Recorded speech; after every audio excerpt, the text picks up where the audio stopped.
All right, welcome to the double digit episode 10 of the 4thandlong podcast.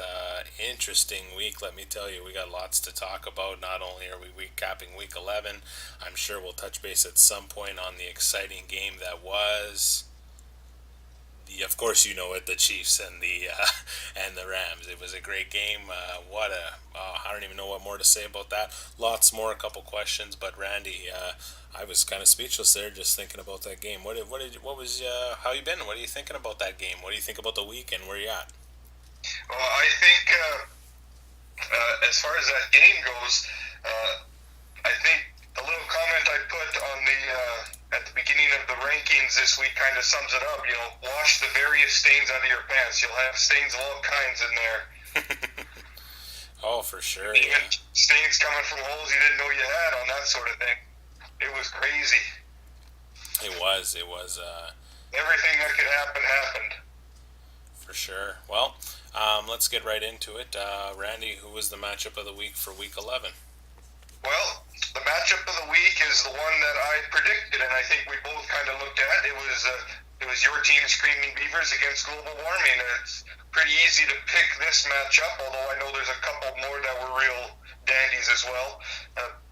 These are the top two teams in the league and in the rankings. No coincidence there. And it was the highest scoring game. Just shy of 300 points was brought up between you two. So it was 286 was the total combined points. There were 5 players in this matchup with over 20 points, which is a real good start. 11 players over 10 points, which is also very good when you combine them on two teams. There were 10 passing touchdowns between your two quarterbacks. That's pretty amazing. And you know, as much as we talk about Mahomes, he only had the 6, so Brees was no slouch. He put up his 4, and that was a very even match. 5 receiving touchdowns between all of your players, 3 rushing touchdowns, and your defense chipped in with 2. So there were touchdowns aplenty, just like it was on Monday night. And speaking of the Monday night game, we're going to talk about this many times, I think. There were 6 players, 3 for each side in this lineup. So everybody was waiting for Monday night to see, and boy, did they not disappoint. 140 points combined for you two guys on that one game. That's almost half of your total points on one game. And of course, you know, the Philly New Orleans game, which kind of slips in there, that also provided plenty of points. 38 points for you and Drew Brees, and 27 for Global Warming's players. So that's why I chose it as the matchup of the week. I also want to throw a little comment in there. I don't know if you saw this or not. If you read those Yahoo recaps in there, I don't anymore. But Yahoo actually called it a rout. Now I think that's a point differential that says it out. But you know, I don't think 125 points scored by the losing team constitutes a rout, no matter what the winning team got. Yeah, no, it was. That's who I have as well. I mean, we predicted it. It's like you say, the battle of the top two going at it. No disrespect to Clueless, he's just in the other division, and it was a 1 versus 3 to get to the top. So you could declare it a top battle. But I had to look back in the record book. Ryan put up 160, but actually the previous record is actually held by Ryan in 2016. He had 170 points in one single week. So 160, Yeah. although good, it's not the record, but it was held by him before. So unfortunately, Global Warming and Ryan beat me for the second time this season, and both times I put up at least 125 points. So he's got the team, and we knew that all along going into this. It was the Yeah. KC. I think their guys got involved a little bit more than the Rams guys did, like you pointed out. Um, it was unfortunate that both Gurley and Cooks at different times in the game were injured. So that kind of slows it down a little bit. And I just thought, I had a big enough lead actually going into Monday. I thought I had a decent cushion there with the route of, speaking of routes, the one that New Orleans put on Philly. Yeah. Because if you look, Jeffrey and Ertz, who had a play in beating Old Dirty last week, Ertz went completely backwards, and so did Jeffrey. So Yeah. I thought, oh, okay, now things are kind of shaping my way because I knew KC would do something, but I also thought the Rams would do enough to kind of balance that out. But hey, I was wrong. And I got a note here. It's hard to beat a guy whose three KC players combined for 9 touchdowns Yeah. because he's double dipping on the Exactly. point. He's double dipping on the points, so it's kind of hard Exactly. to beat a guy when a team goes off like that. I'm, the loss is tough. Kudos to Ryan. It was a good tilt, one that I think everybody enjoyed watching, not only in the NFL but fantasy wise. I'm just glad that I had no choice but to play the Rams defense and still got me 21 points, and they allowed 51 points. Oh yeah, exactly. They, I mentioned that in the rankings. That's just, well, for one thing, that's what two touchdowns scored on defense will do for you, and then you know the many turnovers that Mahomes had, even though he put up 6 touchdowns, he turned the ball over. Now, of course, like I mentioned in the rankings as well, touchdowns are worth a lot more points for than the turnovers are against, so it doesn't affect his score, but it helps yours for sure. Yeah, and the only other thing I want to mention here is with New England being on the bye, I can't control that. But Shepard really let me down. 2.2 points, so 22 reception yards. You need a little bit more out of a guy like that, especially he played in a game where they won 38 points. Yeah. So I don't understand what happened there, but for me, matchup of the week, and that was a good tilt. But we'll see. We're just shaping up for a good playoff story, I suppose. Yeah. But the worst matchup for me, I'll just keep rolling here, and then I'll let you chime in. For me, it was Texas Walker versus Old Dirty Bastards, and the reason I picked this one is Old Dirty doesn't seem to be having his team helping him that much. His only roster spot over 10 points was his quarterback, and that obviously is never a good sign. And having Green hurt, when you have a weapon like that who actually started playing off good this year, if you remember, Cincinnati's offense was coming out the gates. Hmm. So to have him sit for a few weeks, and you got to play guys like Corey Davis, Funchess, and we're going to get to him in a second. Not too many other options that kind of jump off your paper and say, okay, we can kind of balance this back out. On the other side, Cody also had two spots with almost 0 points. Like, let's call Sammy Watkins 0 points. I mean, 4 yards, that's nothing. Um, Exactly. and the Chargers defense got zero as well. So, and the other interesting thing with Cody is I was highly touting Calvin Ridley, and he had him on the bench with 3.7 points. And Ridley has only had one touchdown, Randy, since September. He had Yeah. six in September alone. Well, So he's I'm going to talk about this a he, little later, but he's Julio's picking up more of the slack now than he was earlier in the year. That might be affecting that. yeah, and he's really fallen off there. So the reason I got this game here actually is you got a battle of a team that's fifth and a battle of a team that's seventh, and you're kind of biting at the heels there. So when you're getting into the playoff run here in the picture, to just have kind of okay performances, yep, you're getting the wins in Cody's cases, but you need more than that to get the job done. And one last point here, I said I'd get to him, Funchess for Old Dirty. Only two catches for 39 yards. He had one catch in the game that got him 23 yards, and that was right at the beginning of the game. So you're thinking, okay, he's coming out to play, especially against Detroit. And he actually had four crucial ball drops against Dallas. I don't know if you were watching that game, but Funchess actually dropped the ball 3 times. He was wide open that could have made changes of the game and plays, not only to the loss for Carolina, but also his fantasy production. So, Hmm. just a note here moving forward, does Cam look elsewhere now if Funchess can be the guy? And that's also not good news for Old Dirty. So, just kind of not the best matchup, and I think I just listed a few reasons as to why I think that was the worst matchup. Okay, fair enough. My worst matchup is going in a bit different direction than yours. It'll be Devil Raiders versus Misfits, and I guess it's kind of, for the most part, it's the same reason why I picked my best matchup of the week. Is these are among two of the worst teams in the league.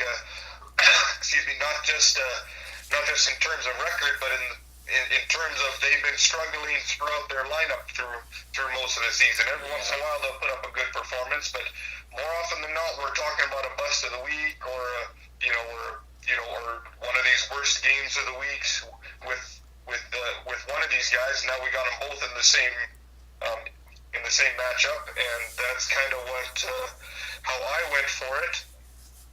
I mean, the kind of strange thing is when you see something like this, and and you've been watching these two guys, and you know that they've been struggling. You're kind of expecting like a 65 to 60 kind of, oh my God, nobody did anything, but someone had to win. It was so, you know, it's close, but it's low scoring. Well, it wasn't even close. Didn't even make it close.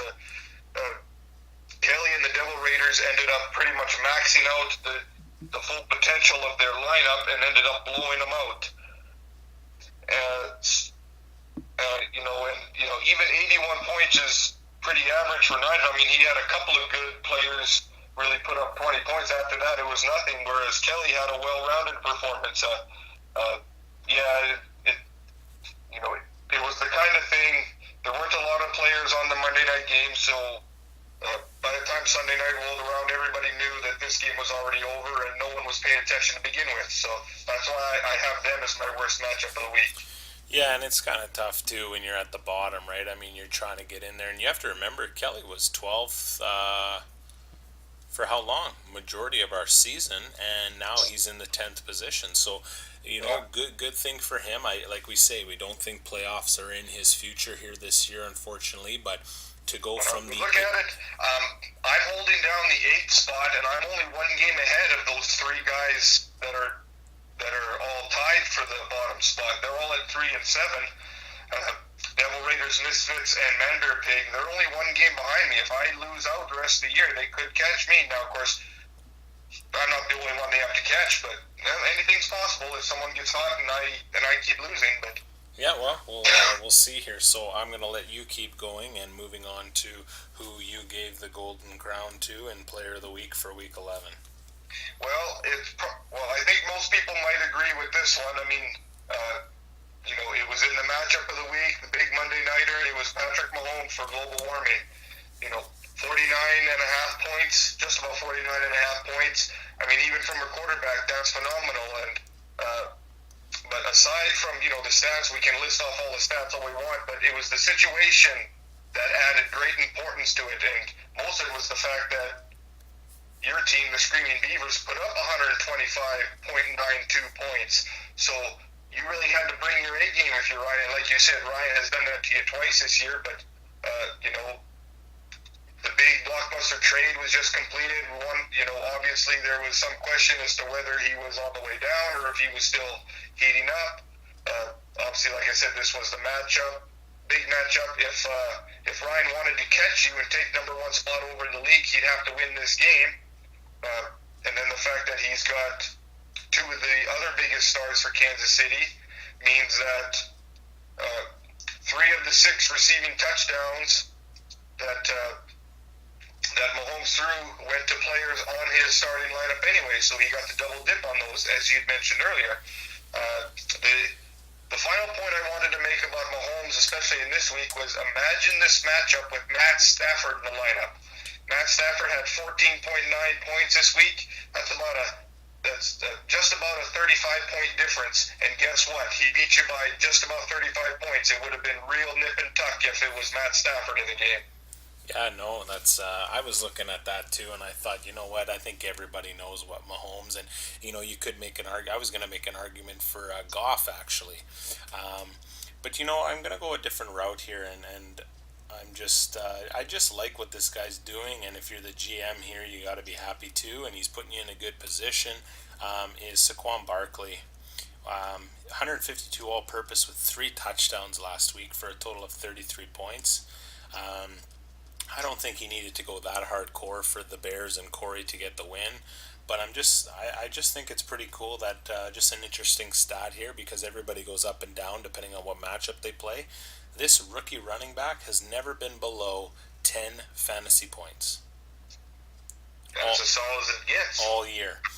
He's keeping the New York Giants going. He's a great draft pick for the future. I know that's kind of leading away from NFL and probably a bias a little bit, but I just like what he's doing there.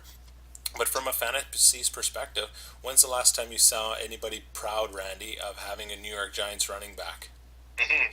But now, yeah. So Tiki Barber. So now you have one that you can be proud of. You got him, you can keep him, and he's only I year think one in I the had league. Tiki Barber once, maybe in like the first season or two that we started fantasy football. So I'm just letting you know that's been about 15 years. Okay, Yeah. so Don't date us now. How old are we and how long have we been in this game? but and here's the other reason too.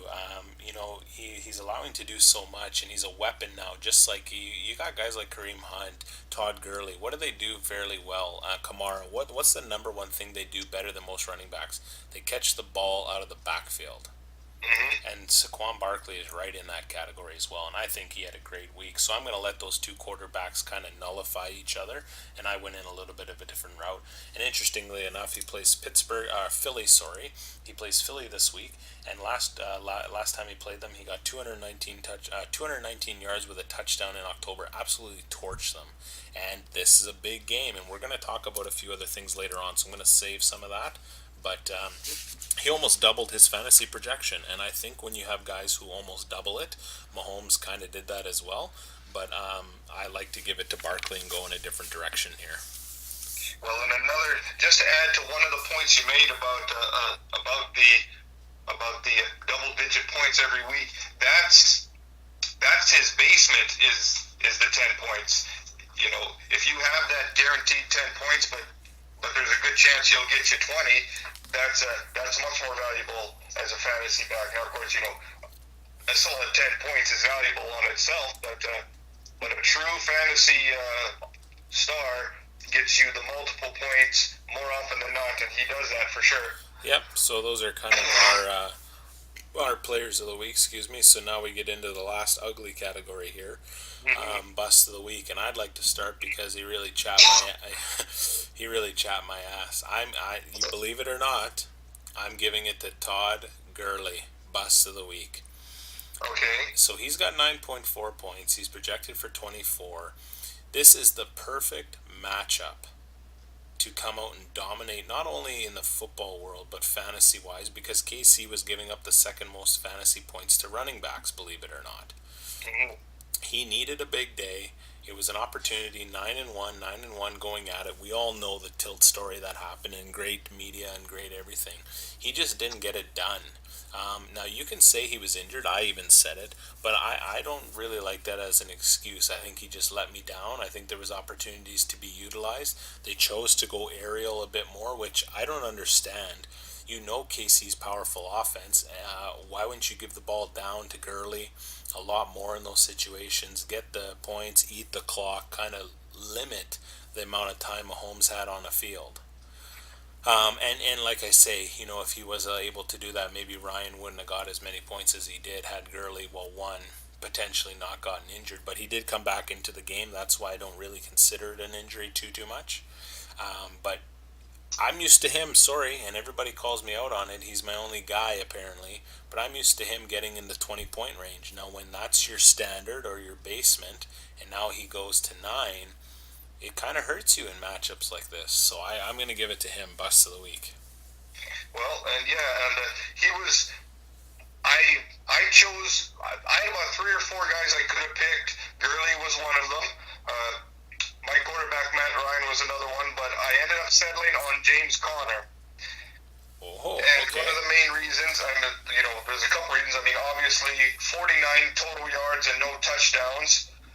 Even though they were playing a good defense, it's still really disappointing. And especially since bottom feeders, he had plenty of good performances on his team. If he got something more from James Conner, I mean, he lost by 1.2 points. He could have easily won that game if James Conner had done something more, even punched in one touchdown. Now, of course, obviously, he's the big player that he got in that blockbuster that sent Mahomes over to global warming just in time to put up 50 points against you. But again, going back to what if that trade didn't happen, not only would Patrick Mahomes not put up 40 points on you, but more than likely, global warming would have sorted James Conner instead of Mark Ingram. So that would have been about a 18-point difference, so you probably would have routed him if that trade doesn't happen. And, like I said, just the fact that the rest of his lineup played well, and the one guy that you gave up your best well, really your steal of the draft. Really, you gave him up to get James Conner, and Conner hasn't done anything for you at least in the first week that you have him. That's why he's my bust of the week. You know, that's an interesting way to look at that. When guys are in tight matchups, when a trade's involved, it's kind of interesting to look at. But I mean, you can't look at it too much because it was done. It did happen. Yeah, But interesting way to look at it. And yeah, Connor's been another guy for global or, well, unfortunately, bottom feeders this week, but for the majority of the season, he's been that guy who's been consistent. He's like a bonus pick of points, and there's nothing to worry about. When those guys start falling off at this time of the year, it's frustrating. And I can see why both of these guys were put in the bust of the week category. But that's kind of the recap on week 11. Let's move now into Week 12 predictions. Let's talk about what we think will be a Week 12 matchup of the week. Randy, I'll let you start. well, I'm going to stick with global warming again. He's playing the bottom feeders, who I just talked about. So there's a couple reasons why I really want to watch this matchup. For one thing, it's the only matchup this week where both teams are above 500. It just happens to be that it's kind of lining up like a 12-team playoff where the number one team plays the worst team, and there's all these matchups where there's a powerhouse against a lower team. So there, at least there's a possibility for a lot of upsets. We'll see what happens, but at least as far as this matchup goes, it'll also be very interesting because Ryan, we just talked about the three-headed monster from Kansas City. They're on the bye this week. So Ryan's going to be severely hampered by the fact that he's got to find another quarterback. Got to go back to starting a second string guy like he has been all year, sort of thing. Uh, his best running back and best wide receiver are out now. He's got the depth at the running back position, but that depth, being able to either put James Conner or Mark Ingram in the flex position, is a really powerful position to have. And now you got to pick, I don't know who to be in the flex. So Currently, his currently, bottom yeah, feeders, the currently, week after this big trade, is he going to be able to kind of get a little revenge without Kansas City to put up 100 points for him every week? hmm Well, and the other thing too is that you have to remember the bottom feeders has Travis Kelce in the tight end spot, so he's going to lose a player. Right? So he's got to look at that, and I notice now in the live look he has not updated his tight end position. Just to go further off, we do know through Facebook today that Ryan has used up his 2 weekly buys and has decided to pick up Lamar Jackson in the quarterback position. Now, interesting, does Flacco come back? Reports are saying there's a chance, but highly unlikely. So it looks like he might be safe, but that could hamper him big time because he doesn't have any more moves. So if you're Ryan, you better pray that the kid gets a good look, and he's going up against Oakland, so opportunity to maybe do something.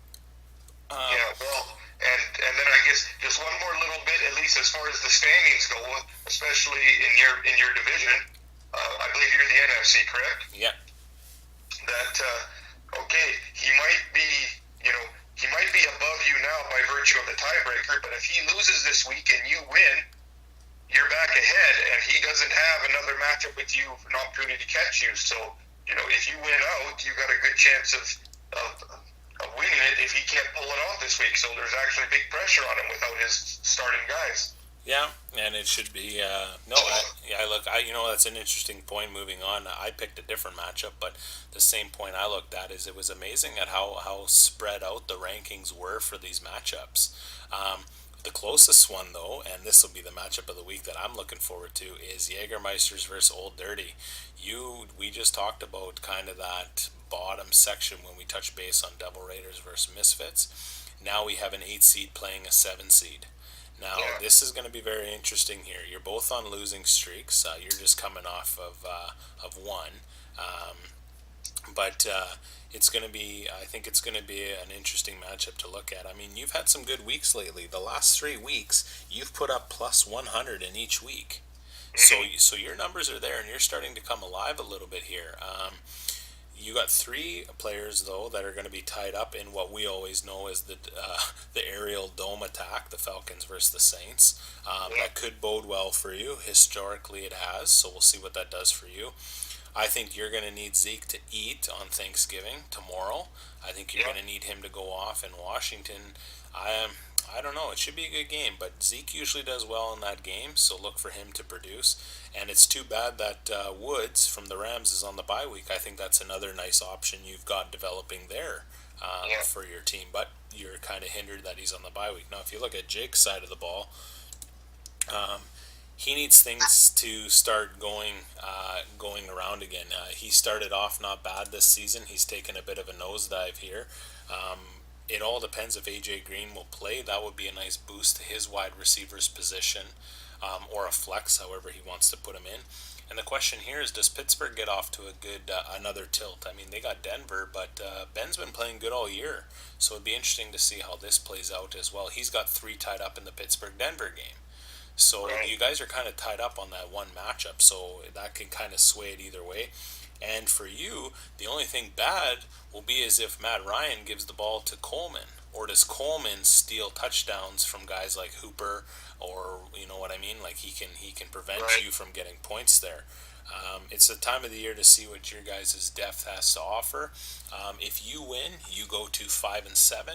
If he loses, he goes to 5-7, and you actually, depending on this week's matchup, are ahead in points. You might overtake him in the position and leap into the 7th if everything kind of stays the same. So, going to be interesting. Going to be an interesting matchup here. So I'm looking forward to this one because I think, like you said, the other ones are such a big gap. They've kind of flip flopped, and it's kind of off putting. So, Yeah. um, but that's what we'll see. So, but we like to try to be prognosticators. So, who are you liking to see, or who do you think is going to be the breakout player of Week 12 in the NFL? Well, and you touched on it with the aerial attack in the dome game, so I'm going to say Julio Jones from Shelley told me to is gonna he's going to be one to watch. I mean, he's kind of returned back to his former glorious self. He has touchdowns in 3 straight games, and six of his last 7 games that he's played in, he's had 100+ yards. So he's back to where he should be, and like I said, he's now on fire. He's not just catching fire; he is on fire in time for a Turkey Day shootout with the Saints. Mm-hmm. Yeah, no, that should be an interesting one too. I like that. For me, a name that we've kind of tossed around on this podcast a little bit. I'm gonna go just totally off the charts here, and I'm gonna say Nick Chubb from the Cleveland Browns. Oh, interesting. I just like this matchup here against Cincinnati. Cleveland's coming off the bye. Cincinnati gives up the most fantasy points to the running back position. Chubb's had some great last games. I'll just give you some stats here. Fantasy point wise, he's gone 14, 7.5, 15, and of course last week or the week before the bye, 32.9 points. I think he's going to run. It looks like we're in for some rainy weather here on Sunday in Cincinnati. Um, I just think, again, back to our weather theory, Baker Mayfield, although he likes to move the ball, it's nice to have guys like Nick Chubb progress in that system as well. I think he's going to get 100+ yards and 2 touchdowns against Cincinnati because I think Cincinnati's just an absolute tire fire right now. I just don't think they can do anything. So we'll see how this plays out. And I'm trying to go off the beaten path here a little bit and find some different people who I think are going to break out. And I just happened to come across Nick Chubb with Clueless, and I think, hey, with Kerryon Johnson out, what a perfect week to put him in and give him a shot. So Yeah, and I like that kid too. That's why I drafted him. I wanted to have him sit on my bench and take a look at what he did. I offered him up to Clueless to try to upgrade my wide receiver position. Hasn't worked out because Marvin Jones is hurt now. But hey, yeah, I'm sort of half proud to say I saw something in him as a rookie coming out of college. So I drafted him, and now he's playing well. But unfortunately, he's not on my team anymore. no, I'm a big fan of him, and I think Cleveland did well drafting him. And I mean, if you're an Alabama fan, you know what the what he did in the Georgia games. So it's he's a pretty good player. But anyway, you got to predict the good, you got to predict the bad. Who do you think's gonna not? Who do you think's gonna let somebody down? I think it's really anybody on the Tennessee Titans, which there aren't a lot of the starters in there. I know, but I'm going to say especially their defense. I mean, we all know the 2 running backs. I've got one, and Nigel's got the other. they're splitting time, and they don't really get enough for either of them to be worth it. But like I said, I think the defense, they had some really easy matchups a few weeks back that they really took advantage of, put up some big points. I believe they were -4 on points this week. I don't think, like a Monday night against Houston, um, Houston didn't have a great offensive game this past week, but I think the Houston defense is going to play really well, and that's going to really affect Tennessee's ability on defense because there's going to be just a shorter field. There's going to be a few turnovers, and they're going to be on the field a lot on that Monday night. I don't think they're going to do very well. Okay. Yeah, I think for me, and this is going to be an interesting, I got for the Bears another running back, Aaron Jones from the Packers. He's going up against Minnesota in a divisional game here, and yes, he's had 4 touchdowns in the last 2 games, but prior to that, he's had nothing. He's gotten some decent yardages, but he has not been involved because, as we all know, it's Aaron Rodgers' team, and they're very pass happy. And you're going against Minnesota's defense, who allows the 6th fewest points to the running back position. I think Minnesota's defense is very good at pressuring the quarterback, which is not going to allow any time for a run play to develop. So if anything, it's going to be play action to allow him a little bit more time to get the balls off. If Minnesota comes out ahead early, which I think they will do, I think that just obviously forces Rodgers' hand and to try to move the ball up the field. Now, I'm not saying he's going to get 0 points. He's going to get some points. He's only cracked the 20 points twice this season, which was in the last 2 games. So we'll see what he does here. I'm going to project maybe 50 to 75 yards. I think he'll be below projections. And this matchup is only separated by 11 points. So we'll see if that flex play comes to hurt him here. So that's kind of the roundup for Week 12. Now, I think we got some questions to ask each other. Yeah, we do. So would you like to ask first, or do you want me to? I'll ask you first, let you talk for a little bit here. Sure. As you know, American Turkey Day is tomorrow. So, 3 Thursday games in that case. Which of the Turkey Day games will be the best? This, of course, Washington, Dallas, Detroit, Chicago, or Atlanta, New Orleans. Okay. Well, I'm going to answer this in a way that's most likely going to lead into my question, Okay. believe it or not. But A little segment there. Turkey Day games are always exciting. I think you have obviously 3 divisional matchup here. Chicago, Detroit. I don't think that one's going to be too exciting. I think Chicago should walk away with that win. I think you got Washington, Dallas. Now, that's a very interesting game here, and I'm going to get to that one back in a second here. And then, of course, the Thursday night game is obviously, as we call it, the aerial attack in the dome. And those are always exciting games. And I just think the way the Saints are playing, I'd be surprised if Atlanta wins this game. But entertainment value, a lot of attack, a lot of, they both have running backs that can do some damage. So we'll see about that one. But I think the game to watch is obviously, with most reasons, the Washington-Dallas game. Those are always fun and exciting. A lot of history there. I think Dallas is going to win this game, making this division very, very interesting. I think, like I said to you about your matchup, I think Zeke is going to come out to play. We all know what happened to poor Alex Smith there on the weekend.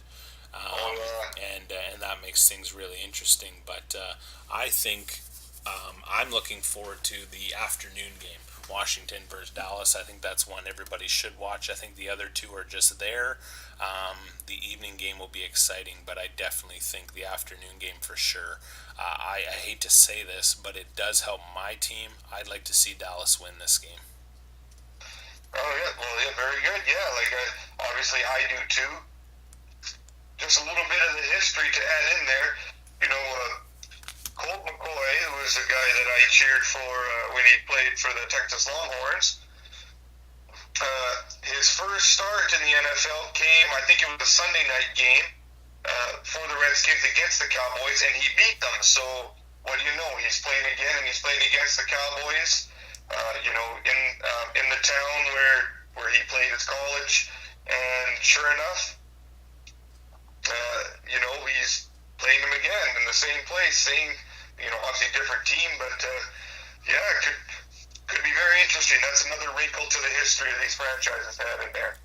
Yeah, for sure. So again, this is very interesting. Out of all the questions we could ask each other, it's amazing how this works out. But here we go. Randy, my question to you, just with little stats here before I ask it.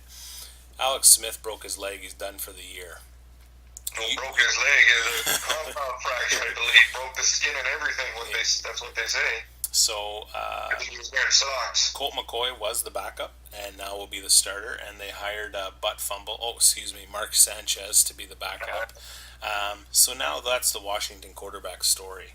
Washington 6-4, Dallas is 5-5, Philly's 4-6, the Giants are 3-7. Side note: Philly plays the Giants this week. Alex Smith, 280 yards, 10 touchdowns, 5 interceptions, 22 sacks this season. Washington has played Dallas once this year, which they won. They have not played Philly, so they need 2 more times. And they have played the Giants once, which they've won. So my question to you: how crucial is that injury to Washington, and what life does that breathe into Dallas, Philly, and if you want to potentially include them, the New York Giants? Well, the injury is very important. Obviously, if McCoy, he hasn't played very much recently, if he can prove to be at least somewhat of a game manager, because really that's all Alex Smith is, and that's all he was this year too, and that's barely a game manager. So, yeah, that's what they require out of him, and yeah, obviously by losing Alex Smith, they lose a big veteran presence on that offense. Of course, they've got AP, but I don't know how much of a leader he is. Obviously, it'll be every defense that plays, the Redskins are going to focus on stopping AP now, because they're going to challenge either Colt McCoy or butt fumble Sanchez to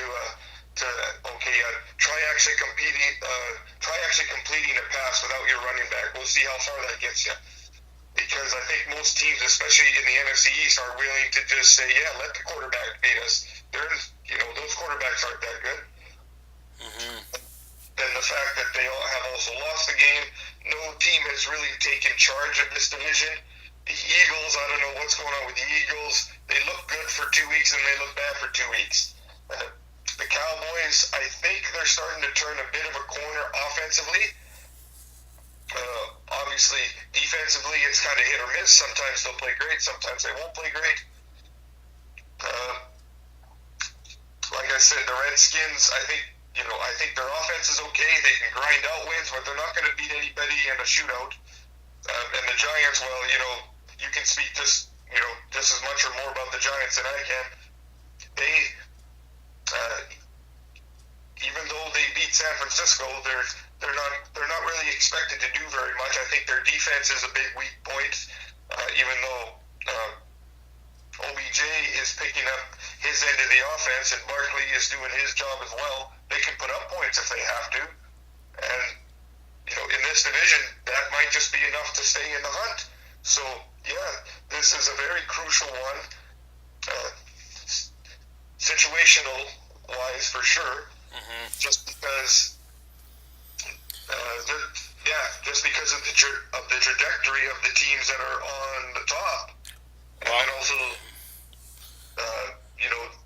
just the fact that we don't really know who's going to get hot. It's really hard to predict who's going to get hot and who's going to get cold in this division. Well, and it makes things interesting. If Dallas goes on to win, the Redskins are 6-5, Dallas is 6-5. Yeah.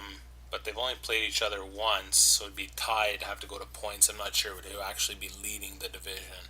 If Philly loses to the Giants, those teams are both now 4-7 at the bottom. Right. It is not that different on how this plays out. I'm not saying the Giants can come back and win, but the math is there that yes, they can win, especially if Dallas wins. I think if Washington wins, you can count out the Giants. Now, obviously, the Giants have to control their own destiny and beat Philly to get even in this mathematical picture. But Right. I'm hoping Dallas wins just to keep that hope alive. Yeah. But I think it's going to be interesting here. I just thought that was an interesting thing because this division has been wide open all year. Now you take the leading team division quarterback and say bye bye. Yeah. What does that do to the rest of the teams? And if you're Cowboys, you just got to be salivating to get after Colt McCoy. Yeah. But like you say, he's a game manager like Alex Smith. So we'll see how this plays out here. But I just thought that'd be an interesting way to ask a question as we lead into what we declare a crucial Thanksgiving matchup. Um, Okay. just before we kind of go off here, Dylan had a question on asking how the draft order works. So, Dylan, basically how it works is if you win the consolation playoffs, which makes you fifth after the season's done, you have the first overall pick. Followed by the person who finished sixth, then seven, then eighth. The people who missed the playoffs are the middle four, so 9, 10, 11, and 12, and then you have the top four working backwards, 4, 3, 2, 1, to round out the draft order. So that's how it works. Obviously, there's no snake. Don't care what anybody thinks about that. But that's the draft order. So again, if you win the league, you're at the bottom. If you win the consolation, you are the first pick overall. If you do not make the playoffs, you are in the middle working down. So again, just a quick answer to Dylan's question about the draft order. And currently, our playoff picture update, we have a few more asterisks or asterisks or whatever beside a couple more teams. The Bears have now clinched, and so have Texas Walker. That is 5 teams, 3 remain. The current 3 who could be the holders would be the bottom feeders at 6, Old Dirty Bastards at 7, Jägermeisters at 8. Shelley Told Me To is in ninth with a record of 4-7, tying Jägermeisters. So things are interesting there. And then obviously we're rounding out with Devil Raiders, Man Bear Pig, and Misfits. So that's kind of a playoff picture update. We'll be updating as each week goes along. If there's good enough separation, I'm sure we'll see a few more people get their spot here. Obviously, there's only we're week 12, so 2 more weeks. Yeah. This matchup and next one, right? I believe it is. Yeah. Yep, yep. So this one, and we don't have any playoff seeding just yet, so we have to wait to see how this shakes down. So only 2 left, people. Bring your A game, and we'll see where this goes. Obviously, we're not going to talk about what matchups to watch. I think the Thanksgiving ones are good enough. Sunday night should be a good one. Green Bay versus Minnesota. Those are always entertaining. I think the rest are kind of just meh across the board, actually, if you look at them. But anything Yeah. else? Anything else you want to mention or say before we sign off here? Not too much. Keep hitting us up with questions if you have any. You can ask about the league, like Dylan did with the draft picks. You can ask us what we think of the NFL. If you think we talk NFC East too much, ask us about another division. Ask us about players. We even watch a bit of college football. Ask us anything. We're smarter than you guys. I like that. Yeah, no, that's a good way to end. And again, if anybody is, I know you guys listen to this now. If anybody's interested in coming in for maybe a random podcast episode, a pre-playoff episode, which Randy and I are working out the agenda. We're doing some off-season stuff. If you guys are wanting to dabble maybe more in that, we're looking for people to dial in. We don't mind doing this. We quite enjoy it, like we've said numerous times. But if anybody else wants to hop in an episode or two, we'd love to have you guys. So you kind of get the flow. We're working on it, but we're happy that we've made episode 10. It's not easy putting these notes together, but we do appreciate your guys' feedback. It makes us feel like this is something you guys enjoy. It's kind of different. We thought we'd try it, and Randy and I are quite proud of it, and we're glad you guys like it too. So thanks a lot, you guys, for listening. It makes us not just sit here and talk to each other for 45 to 50 minutes once a week. I don't need to do this with him. So, but again, thank you guys for listening. We quite enjoy this. So, if there's anything else, we'll let you guys go. Good luck this week. I think there's some good matchups here. There's still noise to be made at the bottom last brackets here, especially Jägermeister's Old Dirty. Like I say, I'm looking forward to that one. So good luck everybody this week, and we will see how the weekend shakes out. For sure, yeah, and yeah, I echo the thanks to all the guys that listen to us. Thanks for helping it make it a little bit worthwhile. And keep those questions coming. And we'll talk to you guys next week. All right, take care, guys. See ya. Bye.